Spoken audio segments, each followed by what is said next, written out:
I hope you all are doing great. This is Anukar and you are watching World of Life. In this video, we are going to continue our first chapter of biology for class 10, that is the life processes. So let's get started with our second life process, that is respiration. So what is respiration? First of all respiration को समझने से पहले हम समझेंगे what is breathing. एक confusion रहता है हमेशा कि रेस्पिरेशन क्या है एंड ब्रीदिंग क्या है, क्या ये दोनों सेम प्रोसेस है या डिफरेंट प्रोसेसेस है। तो ये समझते हैं व्हाट इज ब्रीदिंग। ब्रीदिंग का मतलब होता है सांस को अंदर ले जाना, एयर को अंदर ले जाना एंड एयर को बाहर निकालना।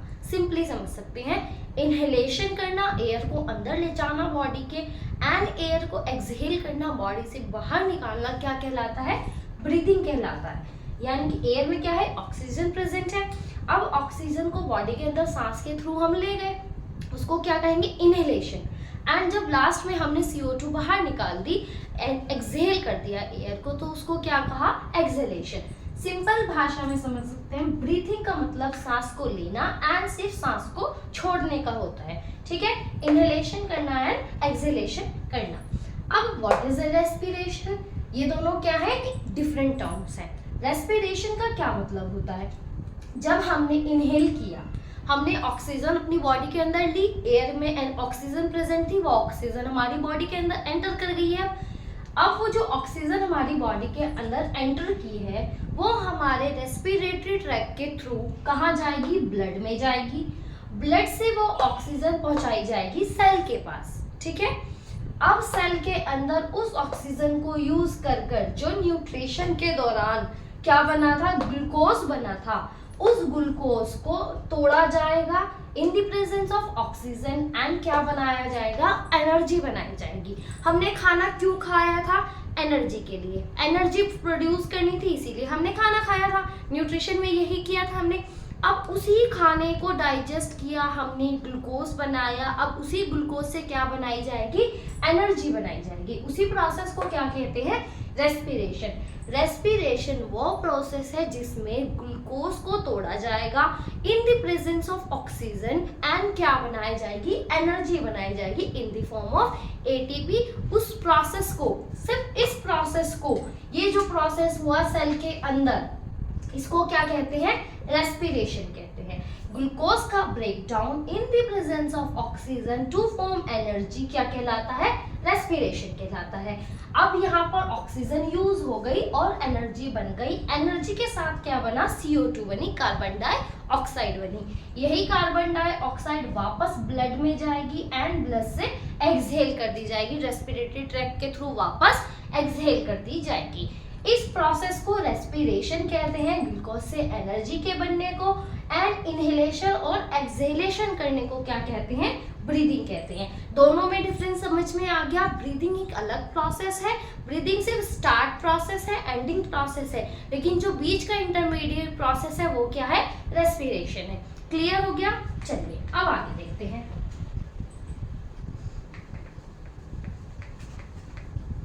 अब हमें रेस्पिरेशन पढ़ना है। ब्रीदिंग हमने समझ लिया, क्योंकि कंफ्यूजन रहता है ब्रीदिंग एंड रेस्पिरेशन में हमेशा, इसीलिए हमने पहले क्या किया? इन दोनों का डिफरेंसेस समझ लिया। अब हमें स्टडी करना है रेस्पिरेशन के बारे में। तो रेस्पिरेशन क्या है? हमने अभी देखा कि ग्लूकोज का इन the presence of oxygen energy का बनना क्या कहलाता है? रेस्पिरेशन कहलाता है। सेल जिस प्रोसेस में ग्लूकोज को ब्रेक करेगा एंड ऑक्सीजन की प्रेजेंस में एनर्जी बनाएगा, उस प्रोसेस को रेस्पिरेशन कहा जाएगा। सेल क्या करेगा? इससे एनर्जी बनाएगा, अपने फर्दर प्रोसेसेस के लिए उस एनर्जी को in the form of ATP use करेगा। ठीक है, अब रेस्पिरेशन क्या है हमने समझ लिया। अब रेस्पिरेशन के दो टाइप्स होते हैं। ठीक है, रेस्पिरेशन कितने टाइप का है? दो टाइप का रेस्पिरेशन होता है। एक होता है aerobic respiration and anaerobic respiration. अब इसको देखते हैं, ये क्या है? एरोबिक रेस्पिरेशन का क्या मतलब है? जब रेस्पिरेशन होगा but in the presence of oxygen, यानी कि यहाँ पर ग्लूकोज का ब्रेकडाउन होगा, लेकिन किसकी प्रेजेंस में? ऑक्सीजन की प्रेजेंस में जब ग्लूकोज को ब्रेक किया जाएगा एनर्जी में, उसको क्या कहेंगे? Aerobic respiration. जब एनर्जी बनाने के लिए क्या है? ऑक्सीजन प्रेजेंट है। लेकिन एनारोबिक रेस्पिरेशन क्या होगा? ये वो रेस्पिरेशन है जिसमें ग्लूकोज से एनर्जी बनेगी, but in the absence of oxygen. यहाँ पर किसी तरह की ऑक्सीजन प्रेजेंट नहीं होगी, या फिर होगी लेकिन बहुत कम अमाउंट में होगी, सफिशिएंट अमाउंट में नहीं होगी। उसको क्या कहेंगे? Anaerobic respiration. सिंपली समझ में आ गया, aerobic respiration presence of oxygen में होगा and anaerobic absence of oxygen में होगा। ठीक है, हमें पता चल गया एरोबिक एंड एनारोबिक क्या होता है। अब एनारोबिक जो होता है वो दो टाइप का होता है। ठीक है, एरोबिक तो सिंगल एक ही टाइप का होता है जो कि प्रेजेंस ऑफ ऑक्सीजन में होगा, लेकिन एनारोबिक जो होता है वो दो टाइप्स का होता है। पहला होता है alcoholic anaerobic respiration and lactic acid anaerobic respiration. ये दो तरह का होता है। अब इनको समझते हैं one by one. Alcoholic respiration क्या होगा एंड लैक्टिक एसिड रेस्पिरेशन क्या होगा। ठीक है, पहले तो एरोबिक में देखिए, एरोबिक में एनर्जी बनती कैसे है। ठीक है, एरोबिक रेस्पिरेशन में क्या हुआ? हमारे पास ग्लूकोज था। ठीक है, हमें ग्लूकोज को ही ब्रेक कर कर एनर्जी बनानी है। ये ग्लूकोज का क्या फॉर्मूला? C6H12O6 था, यानी कि इसके पास कितने कार्बन है? 6 कार्बन का ये एक मॉलिक्यूल है। ठीक है, अब ये क्या बना देगा? पाइरूवेट। ग्लूकोज कन्वर्ट हो गया पाइरूवेट में। पाइरूवेट क्या है? एक 3 कार्बन मॉलिक्यूल है। यहाँ पर भी कुछ अमाउंट में ग्लूकोज ने ब्रेक होकर एनर्जी बना दी। ठीक है, अभी तक किसी तरह की ऑक्सीजन यूज नहीं हुई। ये क्या हुआ? ग्लूकोज साइटोप्लाज्म में प्रेजेंट था, वही ग्लूकोज पाइरूवेट में टूट गया इन the presence of without oxygen हुआ। अभी ये ग्लूकोज पाइरूवेट में टूट गया, 6 मॉलिक्यूल का कार्बन था और 3 कार्बन मॉलिक्यूल में ये ब्रेक डाउन हो गया, साथ में इसने एनर्जी बनाई। ये पूरा प्रोसेस कहाँ हुआ हमारा? इन साइटोप्लाज्म में। अभी ग्लूकोज साइटोप्लाज्म में था, सेल के साइटोप्लाज्म के अंदर ही वो ब्रेक हो गया, पाइरूवेट बना दिया। अब आगे पाइरूवेट चेक करेगा। ठीक है, ग्लूकोज पाइरूवेट क्या चेक करेगा? सेल के पास क्या ऑक्सीजन प्रेजेंट है या नहीं है। अगर ऑक्सीजन प्रेजेंट है, क्योंकि हम एरोबिक रेस्पिरेशन की बात कर रहे हैं, तो इसने देखा कि अरे सेल के पास तो ऑक्सीजन है, तो अब क्या करें? सेल के पास ऑक्सीजन थी, इसने देखा, अब ये साइटोप्लाज्म में था, अब ये कहाँ आ गया? माइटोकॉन्ड्रिया में। इसने कहा ठीक है, अगर सेल के पास ऑक्सीजन प्रेजेंट है तो मैं तो माइटोकॉन्ड्रिया के अंदर जा रहा हूँ। ठीक है, ये माइटोकॉन्ड्रिया के अंदर आ गया। माइटोकॉन्ड्रिया के अंदर आकर पाइरूवेट ने क्या किया? इसने बनाई एनर्जी एंड ब्रेक डाउन हुआ CO2 में एंड कुछ अमाउंट में इसने वाटर भी रिलीज किया। क्या किया? पाइरूवेट ने चेक किया सेल के पास ऑक्सीजन है, उसने कहा हाँ सेल के पास ऑक्सीजन है। अब ऑक्सीजन देखी उसने, वो क्या चला गया? सेल से साइटोप्लाज्म के अंदर से माइटोकॉन्ड्रिया में मूव कर गया। अब माइटोकॉन्ड्रिया के अंदर क्या हुआ? ये पाइरूवेट एनर्जी में टूट गया, एनर्जी के साथ इसने CO2 बनाई एंड H2O बनाया। ये CO2 और H2O क्या होगा? ब्लड में वापस चला जाएगा, ब्लड में भेज दिया जाएगा सेल से, और ये एनर्जी जो है ATP की फॉर्म में यूज की जाएगी बाय द सेल। ठीक है, हमें एरोबिक रेस्पिरेशन समझ में आ गया। क्या हुआ था एक बार दोबारा से देखते हैं। ग्लूकोज था, 6 मॉलिक्यूल का कार्बन था, ये पाइरूवेट में कन्वर्ट हो गया। पाइरूवेट क्या था? 3 कार्बन मॉलिक्यूल था। ये एक प्रोसेस कहाँ हुआ? हमारा साइटोप्लाज्म में हुआ। अब ये पाइरूवेट ने चेक किया क्या ऑक्सीजन प्रेजेंट है, इसने कहा हाँ ऑक्सीजन तो प्रेजेंट है। अब ये कहाँ? माइटोकॉन्ड्रिया के अंदर चला गया साइटोप्लाज्म में से। अब साइटोप्लाज्म से जब भी माइटोकॉन्ड्रिया के अंदर गया, इसने क्या बनाया? हाँ एनर्जी बनाई, CO2 बनाई एंड कुछ अमाउंट में वाटर इसने इवेपोरेट किया अपने प्रोसेस के थ्रू। ठीक है, हमें समझ में आ गया एरोबिक रेस्पिरेशन क्या होता है। अब नेक्स्ट देखते हैं व्हाट इज एनारोबिक रेस्पिरेशन। हमने अभी बात की कि एनारोबिक रेस्पिरेशन के कितने टाइप है? 2 टाइप्स हैं। अब उन दोनों टाइप्स को हम 1 बाय 1 देखेंगे। पहला टाइप था उसका एल्कोहलिक एनारोबिक रेस्पिरेशन। इसमें क्या हुआ, इसमें भी एक ग्लूकोज था, ठीक है। ग्लूकोज कैसा था हमारा, हमने अभी बात की कि 6 कार्बन का मॉलिक्यूल था। ये ब्रेक हो गया एंड इसने पाइरूवेट बना दिया। सेम प्रोसेस हुआ जो कि एरोबिक में हुआ था। ये कैसा है, 3 कार्बन मॉलिक्यूल है। ये प्रोसेस इसने भी साथ में यहाँ पे कुछ अमाउंट में एनर्जी भी रिलीज की। ये प्रोसेस कहाँ हुआ, साइटोप्लाज्म में। प्रोसेस कहाँ हुई, साइटोप्लाज्म में। ऐसा ही एरोबिक रेस्पिरेशन में हुआ था। अब इसने देखा, अब ये वापस से चेक करेगा क्या सेल के पास ऑक्सीजन है या नहीं है। अब ये एनारोबिक रेस्पिरेशन का टाइप है, यानी कि सेल के पास ऑक्सीजन नहीं है। अब इसने देखा कि लैक ऑफ ऑक्सीजन है या ऑक्सीजन प्रेजेंट ही नहीं है, ऑक्सीजन एब्सेंट है सेल के अंदर। अब ये क्या करेगा, इसने कहा अगर ऑक्सीजन नहीं है तो मैं कहीं नहीं जाऊंगा, मैं साइटोप्लाज्म में हूँ, साइटोप्लाज्म के अंदर ही रहूंगा। तो ये आगे का प्रोसेस भी कहाँ करेगा, साइटोप्लाज्म के अंदर ही परफॉर्म करेगा। अब पाइरूवेट क्या करेगा, यहाँ पर बनाएगा इथेनॉल और साथ में एनर्जी NCO2। अब इसने क्या बनाया, इथेनॉल बनाई, CO2 बनाई एंड एनर्जी बनाई। CO2 तो हमें पता है वापस से ब्लड में भेज दी जाएगी ताकि एक्सेल होकर बाहर निकल जाए। ये एनर्जी जो है वो सेल यूटिलाइज कर लेगा एंड ये साथ में इसमें क्या बनता है, एक एक्सटर्नल एडिशनल प्रोडक्ट बनता है इथेनॉल। इथेनॉल क्या है, इस टाइप का अल्कोहल है, इसीलिए इस रिएक्शन को क्या कहते हैं, अल्कोहलिक एनारोबिक रेस्पिरेशन कहते हैं। क्योंकि इस अल्कोहलिक रेस्पिरेशन के दौरान क्या बनता है, इथेनॉल बनता है, जो कि एक टाइप है अल्कोहल का, इसीलिए इसको अल्कोहलिक रिएक्शन कहते हैं। इसमें आप दोबारा से देखिए क्या हुआ, ग्लूकोज था, 6 कार्बन मॉलिक्यूल था, पाइरूवेट में कन्वर्ट हो गया, 3 कार्बन मॉलिक्यूल है, एनर्जी बनाई साथ में। ये प्रोसेस हुआ साइटोप्लाज्म में। अब पाइरूवेट ने चेक किया क्या ऑक्सीजन प्रेजेंट है सेल के पास। अब इसने देखा सेल के पास ऑक्सीजन तो नहीं है। अब मैं क्या करूं, मैं तो साइटोप्लाज्म में से साइटोप्लाज्म के अंदर ही रहूंगा, मैं तो कहीं नहीं जाऊंगा। ये साइटोप्लाज्म के अंदर ही रहा।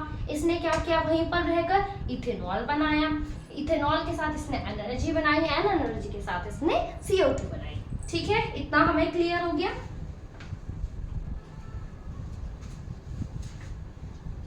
अब हमारा सेकंड टाइप क्या था इसका, लैक्टिक एसिड एनारोबिक रेस्पिरेशन। ठीक है, लैक्टिक एसिड। अब इसमें क्या होगा, इसमें भी देखते हैं। ग्लूकोज वापस से 6 कार्बन मॉलिक्यूल था, ठीक है, इसने क्या बना दिया, पाइरूवेट बना दिया, जो कि 3 कार्बन मॉलिक्यूल है। साथ साथ इसने क्या बना दी, एनर्जी बना दी। ये प्रोसेस भी कहाँ हुआ, हमने अभी 2 रिएक्शंस में देखा कि ये प्रोसेस हुआ साइटोप्लाज्म के अंदर। ठीक है, हमें समझ में आ गया था कि सेम प्रोसेस है, पाइरूवेट बनता है। तीनों ही प्रोसेसेस में ग्लूकोज से पहले क्या बनता है, पाइरूवेट बनेगा ही बनेगा। ठीक है, अब वापस से वही होगा, पाइरूवेट फिर चेक करेगा क्या सेल के पास ऑक्सीजन है। अब इसने देखा सेल के पास ऑक्सीजन तो है, प्रेजेंट है ऑक्सीजन, लेकिन कैसी है, कम अमाउंट में है, लैक ऑक्सीजन प्रेजेंट है, बहुत कम अमाउंट में है, इतनी नहीं है जितनी एरोबिक रेस्पिरेशन के दौरान प्रेजेंट थी। सेल के पास ऑक्सीजन तो है बट बहुत कम अमाउंट में है, सफिशिएंट अमाउंट में नहीं है। अब ये क्या करेगा, इसने देखा सेल के पास ऑक्सीजन तो है लेकिन कम अमाउंट में है, तो इसने बना दिया लैक्टिक एसिड और साथ में बना दी एनर्जी। 2 ही चीज बनेंगी और ये भी प्रोसेस कहाँ होगा, साइटोप्लाज्म के अंदर। जब इसने देखा कि लैक ऑफ ऑक्सीजन है तो भी मैं कहीं नहीं जाऊंगा, मैं साइटोप्लाज्म के अंदर ही रहूंगा, तो पाइरूवेट ने साइटोप्लाज्म के अंदर ही रहकर क्या बना दिया, लैक्टिक एसिड बना दिया एंड एनर्जी बना दी। यही लैक्टिक एसिड आगे जाके बाहर निकल जाएगा एंड एनर्जी जो है वो यूज हो जाएगी in the form of ATP। अब एक चीज जो लैक्टिक एसिड के बारे में अक्सर क्वेश्चन पूछा जाता है एग्जाम में, वो क्या है कि लैक्टिक एसिड एनारोबिक रेस्पिरेशन होता कहाँ है, किस टाइप की सेल्स में ये प्रोसेस होता है। तो किस टाइप की सेल्स में होता है, ये स्केलेटल मसल सेल्स के अंदर। हमारी जो स्केलेटल मसल सेल्स है उसके अंदर क्या होता है, एनारोबिक रेस्पिरेशन कौन से टाइप का, lactic acid anaerobic respiration mainly होता है तब जब वहां पर लैक ऑफ ऑक्सीजन होती है। ठीक है, अक्सर ये पूछा जाता है लैक्टिक एसिड फर्मेंटेशन या एनारोबिक रेस्पिरेशन होता कहाँ है, कहाँ होता है, स्केलेटल मसल सेल में होता है। एक और चीज याद रखनी है, कंफ्यूज नहीं होना है कि एनारोबिक रेस्पिरेशन को ही क्या कहते हैं, फर्मेंटेशन भी कहते हैं। क्या कहते हैं, फर्मेंटेशन, इसी को फर्मेंटेशन भी कहते हैं, तो कंफ्यूज नहीं होना। Anaerobic respiration and fermentation same चीज है। ठीक है, तो हमें रेस्पिरेशन के दो टाइप थे, एरोबिक एनारोबिक, दोनों ही हमें क्लियर हो गए।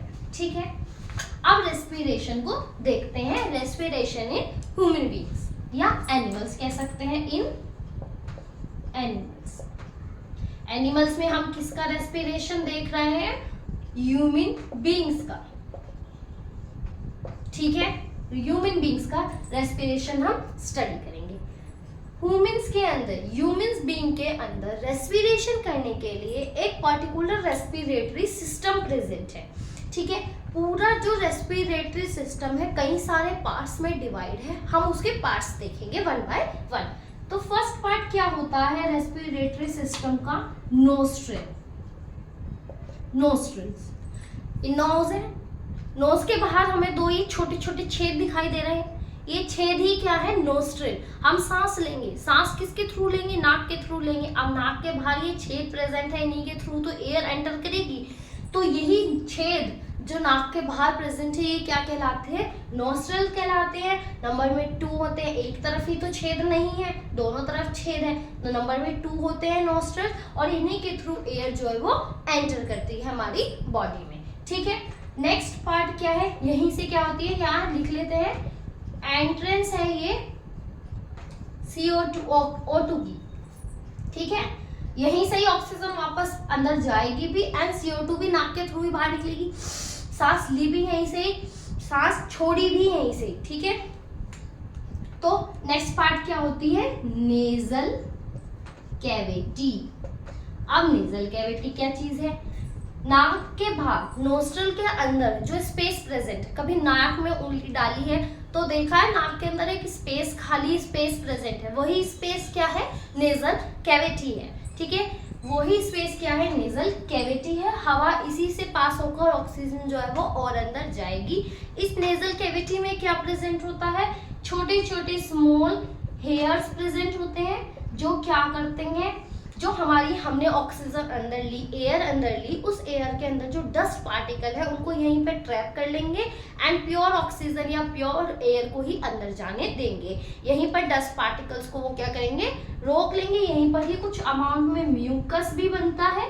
म्यूकस का काम भी यही होता है ताकि वो म्यूकस एक स्टिकी सब्सटेंस होता है, वही स्टिकी सब्सटेंस क्या करेगा, डस्ट पार्टिकल के साथ चिपक जाएगा ताकि डस्ट पार्टिकल जो है वो आगे ना जा पा सके।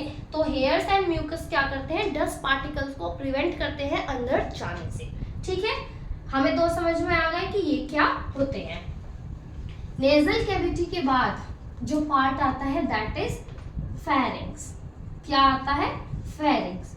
अब फेरिंग्स क्या होते हैं, फेरिंग्स एक ऐसा कॉमन एरिया है जहां पर फूड भी जाएगा एंड एयर भी एंटर करेगी। नेजल कैविटी के बाद जो एरिया प्रेजेंट है वहां पर वो कॉमन एरिया है जहां से नाक से हवा जो ली वो भी वहां पर जाती है एंड मुंह से जो खाना खाया वो भी वहां पर जाता है। ठीक है, अब फेरिंग्स एक कॉमन एरिया है जहां पर फूड भी जाएगा, कॉमन एरिया है फूड के लिए एंड एयर के लिए।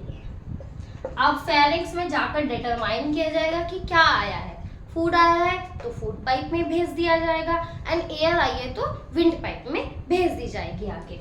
ठीक है, फेरिंग्स क्या है, एक कॉमन एरिया है जहां पर फूड एंड एयर दोनों जाते हैं। अगर फूड है तो फूड पाइप में चला जाएगा, एयर है तो विंड पाइप में चली जाएगी आगे। ठीक है, फेरिंग के बाद नेक्स्ट जो पार्ट आता है दैट इज लैरिंग्स। लैरिंग्स को कॉमनली कहा जाता है वॉइस बॉक्स। क्या है larynx, voice box.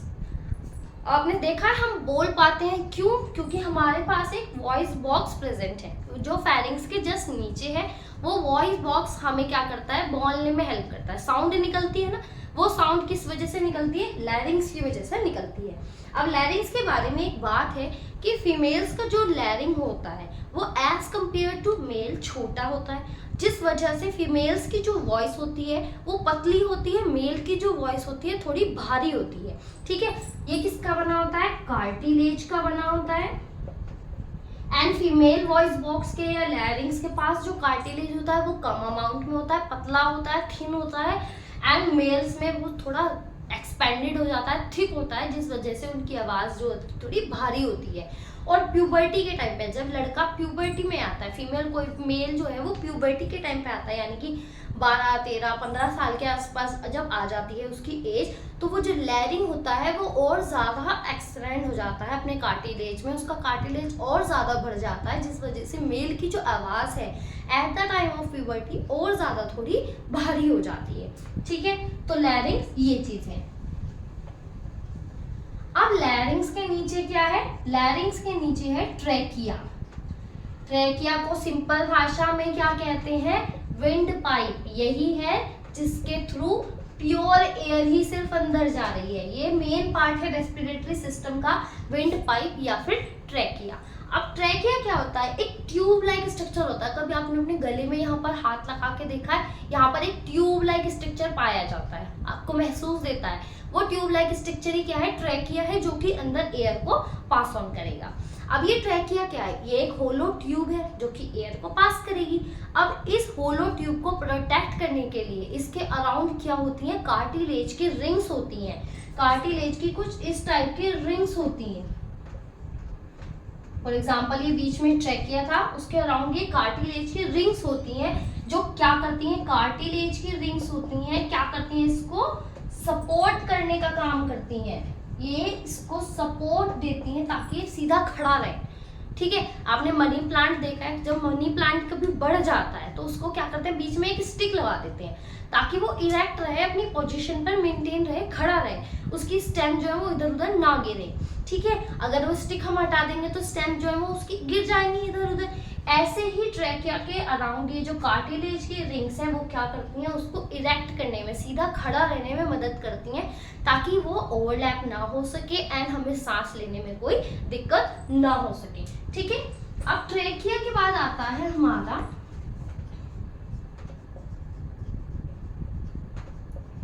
Bronchus. Bronchus, ठीक है, ब्रोंकस। ब्रोंकस में क्या होगा, ये ट्रैकिया था फॉर एग्जांपल। ठीक है, ट्रैकिया अब आगे जाकर दो पार्ट्स में डिवाइड हो जाएगा। ठीक है, एक लेफ्ट लंग में चला जाएगा, एक राइट लंग में चला जाएगा। ये जो दो रूट्स हैं ट्रैकिया की, दो अलग अलग ट्यूब्स बन गई है ट्रैकिया की, यही क्या कहलाती हैं, ब्रोंकस कहलाती है। ठीक है, ये ट्यूब क्या करेंगी, एक राइट लंग में चली जाएगी, एक लेफ्ट लंग में चली जाएगी। ठीक है, तो ये क्या है, ब्रोंकस है। अब ब्रोंकस के बाद क्या आता है, यहीं से सबसे पास हो रही है एयर, पहले ट्रैकिया में आई, ट्रैकिया के थ्रू कहाँ गई, ब्रोंकस में गई। ठीक है, अब आ जाती है ब्रोंकीओल्स। अब ब्रोंकीओल्स क्या है, ये ट्रैकिया था, ट्रैकिया के पास ये क्या थी, ब्रोंकस थी। अब ये ब्रोंकस आगे जाके और ज्यादा ब्रांच्ड हो जाती हैं, और ज्यादा जाके ब्रांच्ड हो जाती हैं, एंड ये जो ब्रांचेस हैं इसकी, ये ही क्या कहलाती हैं, ब्रोंकीओल्स कहलाती है। ये ब्रांचेस आगे जाके ब्रोंकस बहुत सारी छोटी छोटी ट्यूब्स में डिवाइड हो जाता है, ब्रांचेस में डिवाइड हो जाता है। ये ब्रांचेस क्या कहलाती हैं, ब्रोंकीओल्स कहलाती हैं। ठीक है, दोनों में ही होगा, राइट में भी, लेफ्ट लंग में, लेफ्ट ब्रोंकस में भी क्या होगा, रूट्स बन जाएंगी। अब उसके बाद एक टर्म आती है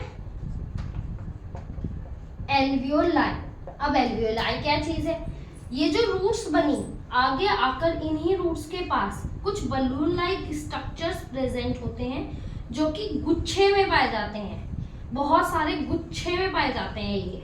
यही क्या कहलाती हैं, एल्वियोलाई कहलाती हैं। और इस पूरे गुच्छे को क्या कहते हैं, एल्वियोलर सैक। इस पूरे गुच्छे को क्या कहते हैं, एल्वियोलर सैक कहते हैं। और ईच कंपार्टमेंट को एल्वियोलर सैक के क्या कहते हैं, एल्वियोलाई कहते हैं। ठीक है, अब एल्वियोलाई के बारे में देखते हैं। हमें समझ में आ गया ट्रैकिया क्या है, एक स्ट्रेट पाइप है जिसको विंड पाइप कहते हैं। आगे आकर वो दो में डिवाइड हो रहा है, एक लेफ्ट लंग में जा रहा है, एक राइट लंग में जा रहा है। वो क्या है, ब्रोंकस है। वो ब्रोंकस आगे जाके ब्रांच्ड हो रही है बहुत सारी ट्यूब्स में छोटी छोटी, वो क्या है, ब्रोंकियोल्स हैं। एंड ब्रोंकियोल्स के लास्ट में बिल्कुल आकर क्या है, एक बलून लाइक स्ट्रक्चर के गुच्छा बना हुआ है बहुत सारे। हर ब्रोंकियोल्स के पास क्या है, बहुत सारे से लास्ट में गुच्छे हैं। वो गुच्छे क्या कहलाते हैं, एल्वियोलर सैक कहलाते हैं। और इन्हीं गुच्छों का हर एक पार्ट क्या कहलाता है, एल्वियोलाई कहलाता है। ठीक है, हम किसके बारे में बात कर रहे हैं, अब एल्वियोलाई के बारे में। ठीक है, एल्वियोलाई क्या है, अभी हमने देखा कि लास्ट में इस तरह से जब ब्रांचेस निकली हुई होती हैं, इन ब्रांचेस के बाहर एक ऐसे गुच्छा होता है, हर ब्रांच के बाहर होता है। ठीक है, ये क्या है, एल्वियोलाई है, एल्वियोलर सैक है एंड एल्वियोलाई है। अब इस एल्वियोलाई के बारे में कुछ बात है कि एक तो इसकी मेम्ब्रेन जो होती है वो बहुत ज्यादा थिन होती है। इसकी जो आउटर मेम्ब्रेन आपको दिख रही है ये बहुत ज्यादा थिन होती है, बहुत ज्यादा पतली होती है। दूसरी इसके बारे में क्या बात है कि ये क्या होती है, हमेशा सेक्स में पाई जाती है, यानी कि गुच्छे में पाई जाती है, सिंगल नहीं होती, बहुत सारे गुच्छे में होती है। ठीक है, उसके बाद ये एक बलून लाइक स्ट्रक्चर है, एक गुब्बारे जैसा स्ट्रक्चर होता है। ठीक है, बलून लाइक होती हैं। ठीक है, and last but not the least, इनके अराउंड बहुत सारी क्या पाई जाती हैं, ब्लड वेसल्स पाई जाती हैं। ठीक है, एल्वियोलाई के बारे में सबसे इंपॉर्टेंट बात जो नोट करने की है वो क्या है, यही है site of exchange of gases. यही वो जगह है जहां पर एक्सचेंज ऑफ गैसेस होगा, यानी कि यहीं से ऑक्सीजन, जो एयर के थ्रू ऑक्सीजन आई वो ब्लड में भेजी जाएगी और ब्लड से जो CO2 एक्सहेल बाहर करनी है वो भी यहीं पर होगा। यहीं से ब्लड क्या करेगा, यहाँ से CO2 छोड़ देगा यहाँ पर एंड ऑक्सीजन यहाँ से ले जाएगा। यही साइट जो क्या कहलाती है, एल्वियोलाई, यानी कि यही वो इम्पॉर्टेंट साइट है जहां पर एक्सचेंज ऑफ गैसेस होता है। ठीक है, क्योंकि इसी के अराउंड क्या पाई जाती हैं, हमने अभी देखा ब्लड वेसल्स पाई जाती हैं। इसकी वॉल थिन इसीलिए होती है ताकि अगर थिन होगी इसकी वॉल तो ऑक्सीजन क्या है, एल्वियोलाई से इजीली निकलकर ब्लड वेसल में जा पाएगी एंड आगे वो ब्लड में ट्रांसफर हो जाएगी। ठीक है, क्या है इसका पूरा एक बार ऐसे देख लेते हैं। सबसे पहले नॉस्ट्रल थे, नॉस्ट्रल से हमने हवा ली अंदर। ठीक है, ऑक्सीजन गई, उसके बाद वो कहाँ गई, नेजल कैविटी में पहुंची। ठीक है, नेजल कैविटी से वो गई हमारे फेरिंग्स में।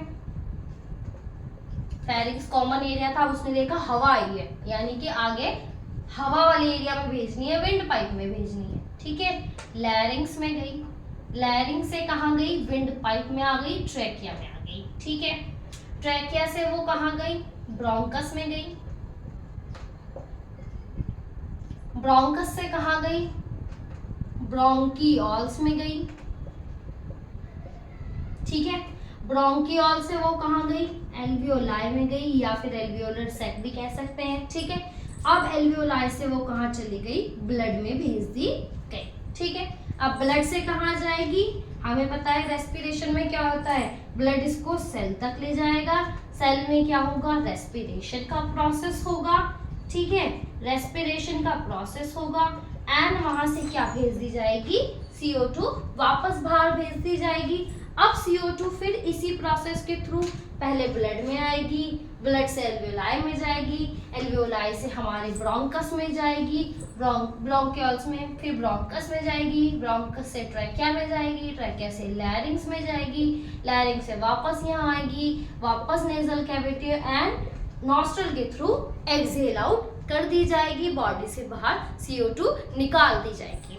ठीक है, हमें समझ में आ गया। एक बार दोबारा से सुनिए, नॉस्ट्रल था, नॉस्ट्रल से हमने एयर ली, ऑक्सीजन प्रेजेंट थी उस एयर के अंदर, वो नेजल कैविटी में गई, नेजल कैविटी से फेरिंग्स में गई, फेरिंग्स से वो लैरिंग्स में गई, लैरिंग्स से trachea that is the wind pipe में गई, विंड पाइप से वो कहाँ गई, दो ब्रांचेस थी ब्रोंकस, उनमें गई। ठीक है, अब ब्रोंकस से वो कहाँ गई, ब्रोंकियोल्स में गई, छोटी छोटी ब्रोंकस की बहुत सारी ब्रांचेस थी, ठीक है। अब इन ब्रांचेस ब्रोंकस से कहाँ गई, वो एल्वियोलाई में गई, एक बलून लाइक स्ट्रक्चर्स थे, बहुत सारे थे, सेक्स में प्रेजेंट थे, इनके अंदर गई। इनके पास क्या थी, ब्लड वेसल्स प्रेजेंट थी, तो वहां से ऑक्सीजन ब्लड में पहुंचा दी गई, ब्लड उसको सेल तक ले गया, सेल ने अब क्या किया, रेस्पिरेशन किया, यानी कि ग्लूकोज को तोड़ दिया, एनर्जी बना ली, एनर्जी बनाकर उसने जो CO2 भी बाहर निकली उसको वापस से ब्लड में भेज दिया, ब्लड फिर ऐसे ऐसे करके उसको वापस नॉस्ट्रल के थ्रू एक्सहेल आउट करवा देगा,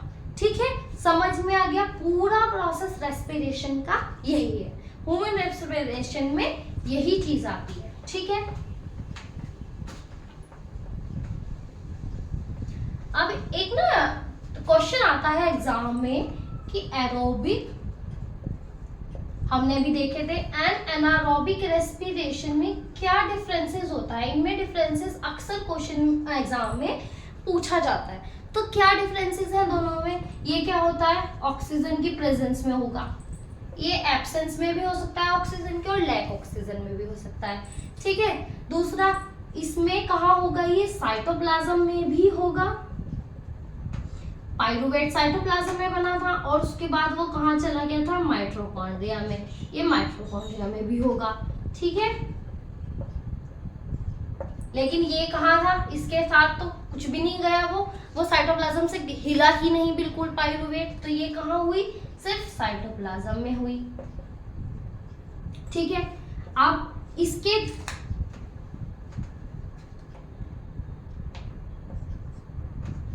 इसमें क्या हुआ, एनर्जी जो बनती है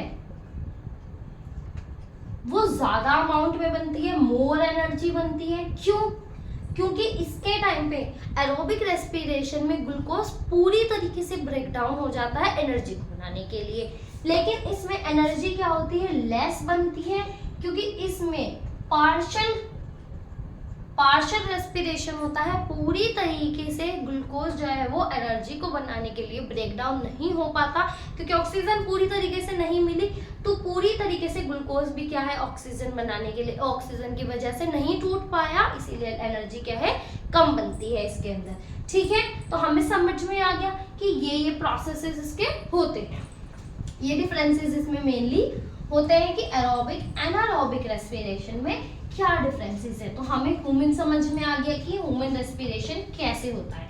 अब एक बार देख लेते हैं रेस्पिरेशन इन प्लांट्स। अब प्लांट्स में रेस्पिरेशन क्या होता है, प्लांट्स के पास कोई नोज तो है नहीं, अब वो इनहेल और एक्सहेल कैसे करेंगे, तो कैसे करते हैं वो, हमने एक न्यूट्रिशन में एक टर्म देखी थी, दैट इज स्टोमेटा, ठीक है। स्टोमेटा क्या थे, लीव के ऊपर, ये लीव थी बाई चांस, लीव के ऊपर बहुत छोटे छोटे क्या थे, पोर्स प्रेजेंट थे, ये पोर्स क्या थे, स्टोमेटा थे, ठीक है, क्या थे, स्टोमेटा। स्टोमेटा सुना था हमने जब हमने न्यूट्रिशन देखा, क्योंकि इसके न्यूट्रिशन में भी स्टोमेटा का रोल था प्लांट्स के। तो यही स्टोमेटा क्या करते हैं, हमने इनकी ओपनिंग एंड क्लोजिंग भी देखी थी कि ओपनिंग एंड क्लोजिंग होती है स्टोमेटा की। ये गार्ड सेल्स है, ये बीच में स्टोमेटल पोर है जो कि ओपन भी होगा एंड क्लोज भी होगा। क्लोज कैसे हो जाएगा, ऐसे करके ये क्लोज भी हो जाएगा, ठीक है। तो ओपन एंड क्लोज होता है ये। तो इसी ओपनिंग एंड क्लोजिंग की वजह से क्या होता है, इसमें ऑक्सीजन एंटर कर पाती है एंड ऑक्सीजन CO2 बाहर निकल पाती है। यहीं पर क्या होती है, प्लांट्स में एक्सचेंज ऑफ गैसेस होती है, ऑक्सीजन यहीं से अंदर आती है एंड CO2 बाहर निकलती है।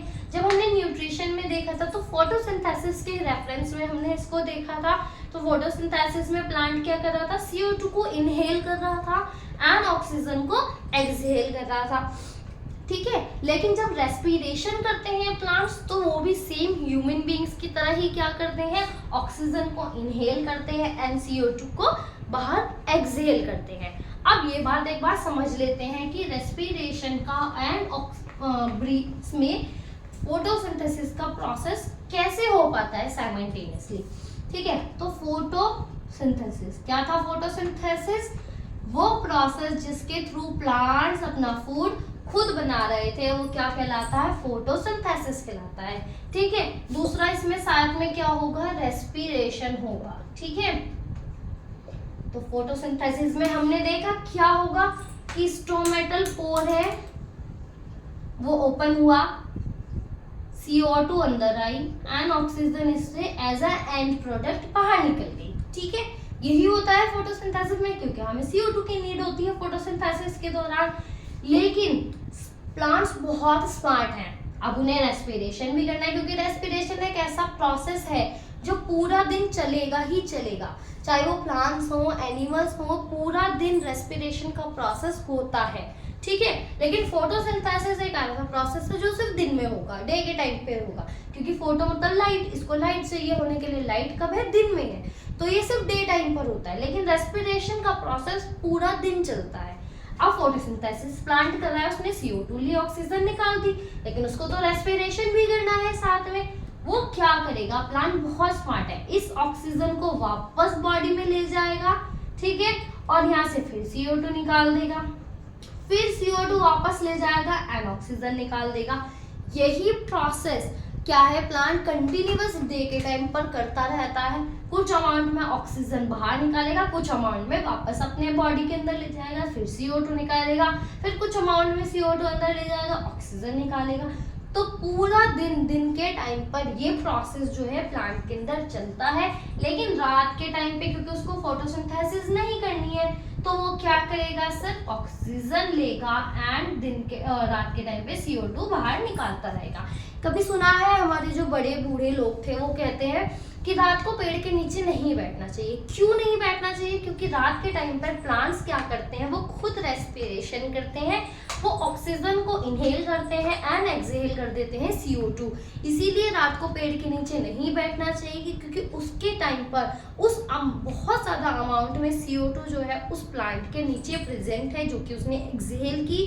और जब हम ब्रीदिंग करेंगे या हम रेस्पिरेशन करेंगे तो हम क्या करेंगे, वही CO2 हमारी बॉडी में इनहेल कर लेंगे, जो कि हमारे लिए हार्मफुल है, हमें उसको इनहेल नहीं करना है। इसीलिए रात को क्या है, कहते हैं कि ट्रीज के नीचे या प्लांट्स के नीचे नहीं बैठना चाहिए। ठीक है, हमें क्या समझ में आ गया कि रेस्पिरेशन इन ह्यूमन बींग्स एक रेस्पिरेटरी सिस्टम के थ्रू होता है। वो पूरा respiratory system step by step proper हमने देखा कि क्या क्या उसके पार्ट्स हैं, किस तरीके से एयर पास ऑन हो रही है एंड आगे जाके लिवर में सर्कुलेट हो रही है। उसके बाद हमने प्लांट्स की देखी, प्लांट्स में फोटोसिंथेसिस के टाइम पर क्या होता है, रेस्पिरेशन के टाइम पर क्या होता है। हमने पूरा रेस्पिरेशन का process in plants and animals as well as cover कर लिया है अपना। This video to be helpful for you, do like, share and subscribe my channel for such knowledgeable videos. Thank you.